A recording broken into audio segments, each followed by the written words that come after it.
கேட்காமலே எல்லாம் கொடுத்த அந்த தயாரிப்பாளர். அதனால எல்லாமே எங்களுக்கு அவர் நிறைவாக கொடுத்ததுனால இந்த படம் வந்து அவருக்கு நிறைவாக அமையணும்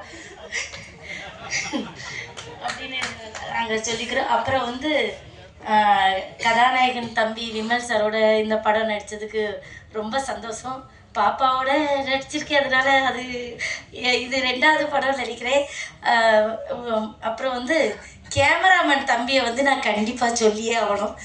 அதாவது சட்னி சாம்பார் அப்படின்னு ஒரு படத்தில் வந்து இனிய கருப்பழகியே அவ்வளோ அழகாக காமிச்சிருந்தார். திடீர்னு நானே பார்த்தேன், இது நம்மளா இல்லை வேறு யாருக்கும் டூப் போட்டு நடிக்க வச்சுருக்காங்களா, அவ்வளோ அழகாக இனியை வந்து காமிச்சிருந்தாரு.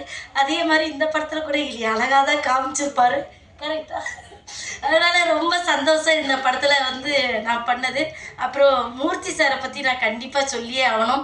நான் இன்றைக்கி இந்த ஃபீல்டில் சினிமா துறையில் நிற்கிறேன்னா அதுக்கு காரணம் வந்து அவர் என்னோடக்கு சினிமாவோட குருநாதர் ஐயா. ரொம்ப நன்றி. ஏன்னா அவர் தான் எனக்கு வந்து முதல் வாய்ப்பு வெடிகுண்டு முருகேசன் அப்படின்ற படத்தில் எனக்கு ஒரு பெரிய, அதுவும் முதல் படத்திலே எனக்கு ஒரு பெரிய கதாபாத்திரம் கொடுத்து நடிக்க வச்சேன்.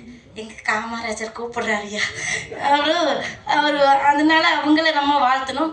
ஜெகன் அண்ணா இவங்க எல்லாருமே என்னைய கையை பிடிச்சி கூட்டிகிட்டு போகிறது தான். அண்ணாவுக்கு மனைவியாக நடிச்சிருக்கேன். அதனால் எனக்கு ரொம்ப சந்தோஷம். இந்த படத்தில் ஐயா உங்களை நான் கவனிக்கவே இல்லையா, நான் லேட்டாக வந்ததுனால நான் வேலையில் யார் இருக்காங்க பார்க்காம விட்டுட்டேன், மன்னிச்சிருக்கையா. இந்த மாதிரி ஒரு பெரிய ஆட்கள் இருக்கிற இடத்துல நான் நின்று பேசுகிறது எனக்கு மகிழ்ச்சியை கொடுக்குது. ரொம்ப சந்தோஷம்.